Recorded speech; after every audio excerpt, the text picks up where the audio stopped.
पहला प्यार हर किसी को कभी ना कभी प्यार होता ही है, और कहते हैं पहला प्यार भुलाए नहीं भूलता कोई।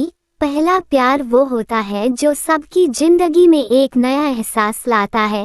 पहला प्यार जिंदगी के सबसे खूबसूरत पलों में से एक होता है, लेकिन बहुत कम ही ऐसे किस्मत वाले लोग होते हैं जिनका पहला प्यार ही आखिरी प्यार हो। ऐसी ही एक कहानी प्रीति और अमित की है।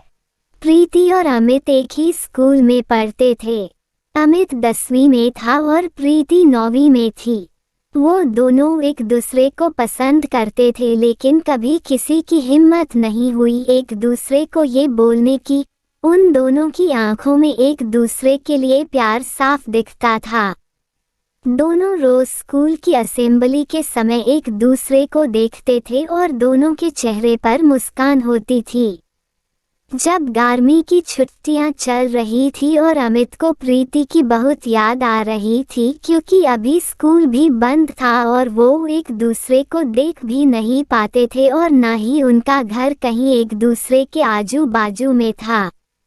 बहुत सोचते सोचते एक दिन अमित प्रीति को फेसबुक पर ढूंढने लगा, शायद उसका अकाउंट हो। स्कूल में उन दोनों ने कभी एक दूसरे से बात नहीं किया था और न ही कभी सोशल मीडिया पर एक दूसरे को फॉलो करते थे। अब जो कि स्कूल बंद थे, अमित खुद को रोक नहीं पाया। फेसबुक पर तो बहुत सी प्रीति नाम की लड़कियां मिली, लेकिन जिस प्रीति को वो ढूंढ रहा था वो नहीं मिली।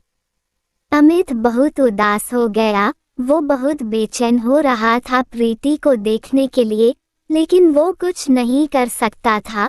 उधर प्रीति भी अमित को देखने के लिए स्कूल खुलने का इंतजार कर रही थी।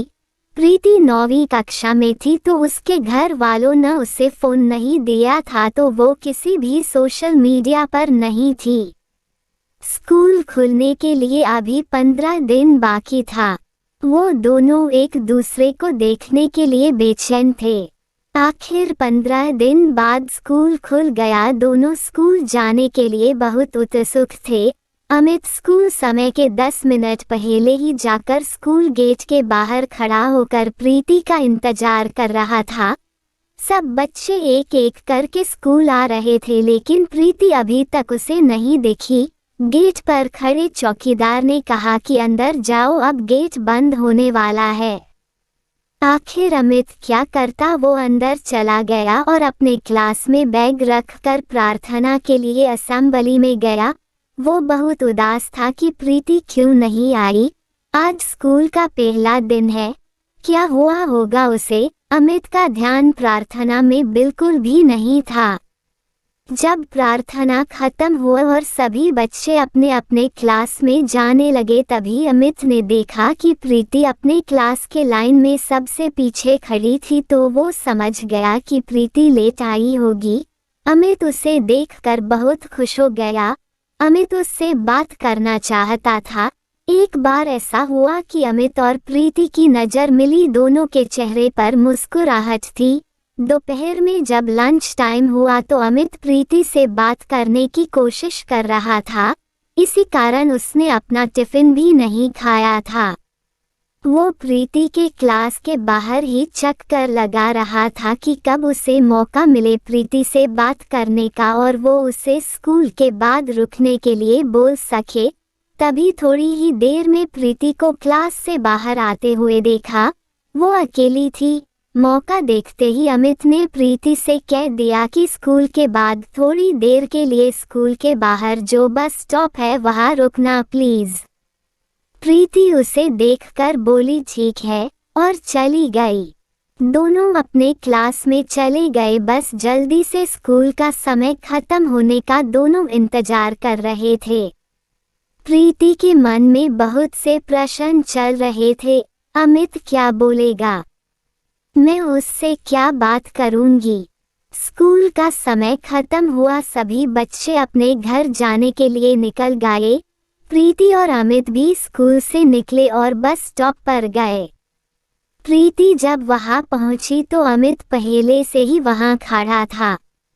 प्रीति उसके पास गई और उसके बाजू में जाकर खड़ी हो गई। अमित का दिल बहुत जोर से धड़कने लगा था। फिर अमित ने हिम्मत जुटाकर पूछा, तुम फेसबुक पर हो?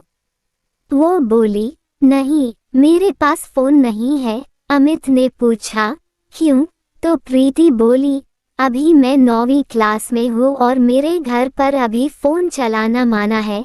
अमित बोला, ठीक है। फिर दोनों के बीच थोड़ी शांति थी। फिर अमित ने पूछा, आज तुम लेट क्यों आई स्कूल? प्रीति बोली, मेरी बस छूट गई थी, मुझे देर हो गया।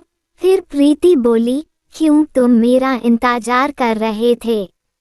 अमित थोड़ा मुस्कुराकर बोला, हाँ। फिर अमित ने पूछा कि अभी तुम घर चली जाओगी तो अगर मुझे तुमसे बात करना हुआ तो कैसे बात करूँगा? तुम अपना नंबर दो ना। प्रीति बोली, क्या बात करना है तुम्हें? अमित बोला, ऐसी कोई बात नहीं है, लेकिन फिर भी अगर बात करने के लिए मन हुआ तो।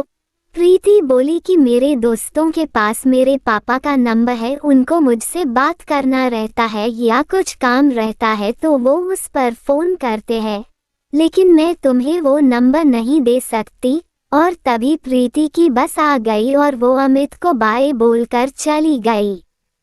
अमित उधर ही रुका था थोड़ी देर तक और सोच रहा था कि वो प्रीति से कैसे बात करे।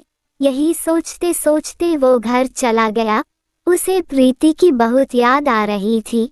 उधर प्रीति भी रात भर सोई नहीं, उसे वो सब बात याद आ रही थी जो उसके और अमित के बीच हुई थी बस स्टॉप पर। आज पहली बार दोनों ने एक दूसरे से बात किया था। अगले दिन फिर दोनों स्कूल में मिले। दोनों खुश थे एक दूसरे को फिर से देखकर। कुछ दिनों तक ऐसा ही चलता रहा। वो दोनों बस स्टॉप पर थोड़ी देर के लिए मिलते और फिर अपने अपने चले जाते। एक दिन अमित ने सोचा, बस हो गया, मैं और ऐसे नहीं रह सकता, अब मैं प्रीति को अपने दिल की बात कह दूंगा। फिर क्या, अगले दिन बस स्टॉप पर प्रीति से मिलने गया तो बहुत ही हिम्मत जुटा कर गया था। अमित अंदर से बहुत घबराया हुआ था कि प्रीति क्या बोलेगी। जब वो बस स्टॉप पर मिले तो प्रीति उससे अपने परीक्षा के बारे में बात कर रही थी। तभी बीच में अमित बोल पड़ा, मुझे तुमसे कुछ बात करनी है। प्रीति बोली, हाँ बोलो। अमित चुप हो गया, उसके दोनों पैर कांपने लगे। फिर उसने आंख बंद करके जल्दी से बोल दिया, आई लव यू। ये सुनते ही प्रीति का दिल जोर जोर से धड़कने लगा। उसे समझ नहीं आ रहा था कि वो क्या बोले। अमित ने उससे कहा, कुछ बोलो, तुम क्या सोचती हो मेरे बारे में? प्रीति चुप ही थी। अमित ने कहा, मुझे इंतजार रहेगा तुम्हारे जवाब का, और उधर से चला गया। प्रीति उधर ही रुकी थी। फिर कुछ ही देर में बस आई और वो भी चली गई। दोनों रात भर सोए नहीं। प्रीति सोचती रही, क्या बोलूं मैं अमित को? ये सब जो हो रहा है सही है या गलत है? अमित बेसब्री से कल का इंतजार कर रहा था प्रीति के जवाब के लिए। अगले दिन अमित स्कूल पहुंचा और देखा कि प्रीति आज स्कूल ही नहीं आई, तो वो और ज्यादा बेचैन हो गया। प्रीति स्कूल क्यों नहीं आई? उसके मन में ऐसे बहुत से प्रश्न चल रहे थे। वो किसी को कुछ पूछ भी नहीं सकता था। वो नहीं चाहता था कि स्कूल में ये बात किसी को पता चले और प्रीति को कुछ परेशानी हो। वो बस प्रीति के बारे में ही सोच रहा था। पढ़ाई में बिल्कुल भी ध्यान नहीं था उसका। स्कूल खत्म हुआ तो वो सबसे पहले बस स्टॉप गया जहां वो रोज प्रीति से मिलता था। कुछ देर वहीं खड़ा था और फिर उदास होकर घर चला गया, इसी उम्मीद में कि कल जब प्रीति स्कूल आएगी तब उससे सब पूछ लेगा। अगले दिन प्रीति स्कूल आई थी और स्कूल के बाद वो उसी बस स्टॉप पर अमित से मिली। प्रीति के आते ही अमित उससे पूछने लगा, क्या हुआ था? कल तुम स्कूल क्यों नहीं आई? प्रीति बोली, कुछ नहीं, लेट हो गया था। अमित ने बोला, तो क्या हुआ, लेट ही आ जाती, जैसे पहले आई थी देर से। प्रीति बोली, नहीं, ज्यादा लेट हो गया था क्योंकि मैं लेट सोकर उठी थी। अमित मुस्कुराने लगा और फिर पूछा कि क्या सोचा? मैंने तुमसे कुछ कहा था कल। प्रीति चुप ही थी, फिर बोली, क्या बोलूं, मुझे कुछ समझ ही नहीं आ रहा है। अमित बोला, उसमें इतना क्या सोचना, मुझे पता है तुम भी मुझसे प्यार करती हो, मैंने देखा है तुम्हारी आंखों में। प्रीति मुस्कुराने लगी, फिर अमित प्रीति का जवाब समझ गया और बोला, मैं समझ गया तुम्हारा जवाब, लेकिन सुनो, मुझे तुमसे बात करना रहता है। कैसे करूं? तुम्हारे पास तो फोन भी नहीं है। प्रीति बोली, तुम मुझे अपना नंबर दे दो, मैं तुम्हें फोन कर दूंगी जब पापा का फोन मेरे पास होगा तो, लेकिन तुम दोबारा उस नंबर पर फोन नहीं करना।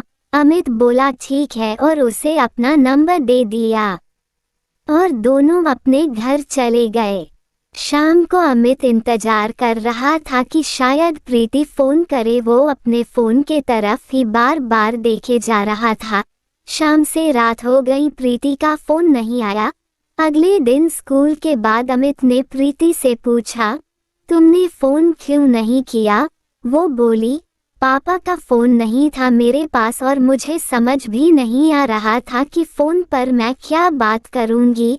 अमित बोला, इसमें क्या, फोन करती तो बात अपने आप हो जाती कुछ। ऐसे ही वो दोनों रोज स्कूल के बाद मिलते थे और प्रीति कभी कभी अमित को फोन करती थी, उनकी बातें होती थी। एक दिन ऐसा आया कि अमित का स्कूल में आखिरी दिन था, क्योंकि वो 10वीं क्लास के बोर्ड की परीक्षा शुरू होने वाली थी और 10वीं क्लास की बोर्ड परीक्षा की पढ़ाई के लिए छुट्टी होने वाली थी। दोनों आज बस स्टॉप पर मिले। प्रीति बहुत उदास थी कि कल से अमित स्कूल नहीं आएगा और अमित भी बहुत उदास था। प्रीति ने अमित से कहा कि अच्छे से पढ़ाई करना बोर्ड पेपर के लिए। अमित बोला, हाँ। अमित की आंखों में आंसू थे और उसने कहा, कल से मैं तुमसे नहीं मिल पाऊंगा। प्रीति शांत थी और बोली, ऐसे उदास मत हो, मैं तुम्हें फोन करूंगी रोज। अमित प्रीति को गले लगाना चाहता था, लेकिन दोनों बस स्टॉप पर थे, इसलिए अमित ने कुछ नहीं किया, बस प्रीति का हाथ पकड़कर खड़ा था। वो सोच रहा था कि काश समय इधर ही रुक जाता और दोनों हमेशा के लिए एक साथ ही रहते, लेकिन ऐसा नहीं हो सकता था। प्रीति की बस आ गई, अमित उसका हाथ छोड़ने के लिए तैयार ही नहीं था। प्रीति उसे बहुत समझा रही थी कि मुझे जाने दो, घर पहुंचने में देरी जो जाएगी तो मम्मी पूछेगी कि देर से क्यों आई। अमित फिर भी उसका हाथ छोड़ने को तैयार नहीं था। उसने प्रीति का हाथ पकड़ा ही था और बस चली गई। प्रीति बोली, देखो बस भी चली गई, अब दूसरी बस कब तक आएगी? अमित बस प्रीति को देखे जा रहा था। कुछ ही देर में दूसरी बस भी आ गई। इस बार प्रीति बोली, प्लीज मुझे जाने दो घर, मुझे बहुत डांट पड़ेगी मैं और लेट हो गई तो। अमित ने बोला, पहले वादा करो कि तुम मुझे रोज फोन करोगी। प्रीति बोली, हाँ करूंगी। इस बार अमित ने प्रीति का हाथ छोड़ दिया और प्रीति बस में चली गई। अमित उधर ही खड़े होकर प्रीति को देख रहा था। बस की खिड़की से प्रीति बाय बोली और फिर बस चली गई। प्रीति अमित से फोन पर रोज बात करती थी। जब 2 दिन बाकी थे परीक्षा के लिए, अमित को प्रीति से मिलाना था। एक दिन अमित प्रीति को बिना बताए स्कूल छूटने के समय उसी बस स्टॉप पर गया जहां वो रोज मिलते थे। प्रीति स्कूल के बाद घर जाने के लिए उसी बस स्टॉप पर आई। उसने देखा कि अमित बस स्टॉप पर था। वो दूर से ही अमित को देखकर खुश हो गई। फिर तो वो ना दाएं देखी ना बाएं और भागी भागी बस स्टॉप पर पहुंची। वो बहुत खुश थी। अमित के पास जाते ही वो बोली, तुम यहाँ? कल तो तुमने फोन पर नहीं कहा था तुम आने वाले हो। अमित बोला, क्योंकि मैं तुम्हें सरप्राइज देना चाहता था इसलिए नहीं कहा था। प्रीति बोली, अच्छा किया कि तुम आ गए मिलने, मुझे तुम्हारी बहुत याद आ रही थी। अमित बोला, हाँ मुझे भी बहुत याद आ रही थी इसलिए आ गया। परीक्षा के लिए बस 2 दिन बाकी है, सोचा मिल लूं। प्रीति पूछी, तुम्हारी पढ़ाई हो गई सब? अमित बोला, हाँ लगभग हो ही गई है सब। वो बोली, ठीक है, अच्छे से सब लिखना, परीक्षा में तुम्हें अच्छे मार्क्स लाना है। अमित बोला, हाँ। 2 दिन बाद अमित का पहला पेपर था। परीक्षा के एक दिन पहले अमित का फोन खराब हो गया। अमित का छोटे भाई फोन से खेलते खेलते उसे पानी में गिरा दिया था। अमित को बहुत गुस्सा आ रहा था क्योंकि अब वो प्रीति से बात नहीं कर सकता था और न ही अभी उसे दूसरा फोन मिलता क्योंकि परीक्षा चल रहा था, तो उसके पापा उसे दूसरा फोन नहीं देते अभी। उधर प्रीति भी बहुत परेशान थी कि क्या हो गया, अमित का फोन क्यों नहीं लगता अब। फिर वो सोची कि शायद वो पढ़ाई करता रहता होगा तो फोन बंद कर दिया होगा। प्रीति इंतजार कर रही थी कि शायद परीक्षा खत्म होते ही अमित मिलने आए। अमित ने यही सोचा था कि जैसे ही परीक्षा खत्म होगा तो वो प्रीति से मिलने जाएगा। आखिर वो दिन आ ही गया। आज अमित का आखिरी परीक्षा था। अमित बहुत खुश था कि परीक्षा के बाद वो सीधा बस स्टॉप जाएगा प्रीति से मिलने। आज उसका हिंदी विषय का परीक्षा था। वो परीक्षा में जल्दी जल्दी हाथ चला रहा था कि जल्दी से पेपर खत्म और वो प्रीति से मिलने जाए। पेपर खत्म हुआ और वो सबसे पहले अपने क्लास से निकला और सीधा उसी बस स्टॉप पर गया। अभी स्कूल की छुट्टी होने के लिए 2 घंटे बाकी थे, फिर भी वो चला गया उधर और इंतजार कर रहा था प्रीति का। वो 2 घंटे भी उसे अब सालों लग रहे थे। 3 बज गए, स्कूल के छूटने का समय हो गया। अमित की नज़र बस प्रीति को देखने के लिए बेचैन थी। वो बेसब्री से उसका इंतजार कर रहा था। आखिर प्रीति उसे दिख गई बस स्टॉप के तरफ आते हुए। प्रीति की नज़र अमित की ओर दूर से ही गई। वो खुद को रोक नहीं पाए और वो दौड़ने लगी कि जल्दी से अमित के पास पहुंच जाए। उसको इतना भी ध्यान नहीं था कि वो रोड पर दौड़ रही है। तभी अचानक से दूसरी तरफ से एक ट्रक बहुत ही तेजी से प्रीति के तरफ आ रहा थी। अमित कुछ कर पाता उसके पहले वो ट्रक प्रीति को टक्कर मारकर चला गया। अमित को कुछ समझ ही नहीं आया। वो उधर ही खड़ा रह गया कुछ देर और प्रीति के आजू बाजू बहुत भीड़ इकट्ठा हो गई। तभी किसी ने एम्बुलेंस को फोन किया। अमित दौड़ के प्रीति के तरफ गया। वो उसके पास जा ही रहा था कि उधर खड़े लोगों ने उसे रोक दिया। वो बिल्कुल शांत हो गया था। उसे समझ ही नहीं आया कि क्या हुआ। थोड़ी ही देर बाद एम्बुलेंस आई और प्रीति को पास वाले अस्पताल लेकर गई। अमित उधर ही खड़ा रह गया। कुछ देर बाद वो भी अस्पताल गया और प्रीति के लिए पूछताछ किया और उसके कमरे के तरफ गया। उधर उसने देखा कि प्रीति के मम्मी पापा भी आ गए हैं। अमित थोड़ी दूर ही खड़ा हो गया। उसने देखा कि प्रीति की मम्मी रो रही थी। ये सब देखकर उसे भी रोना आ रहा था। कुछ देर बाद एक डॉक्टर निकले प्रीति के रूम से। प्रीति के पापा डॉक्टर के पास गए और उनसे पूछने लगे, कैसी है मेरी बेटी? वो ठीक तो है ना? डॉक्टर उदास दिख रहे थे। फिर वो बोले, हम आपकी बेटी को नहीं बचा पाए। ये सुनते ही अमित वहां से चला गया। उसे बिल्कुल नहीं समझ रहा था कि वो कहाँ जाए, क्या करे।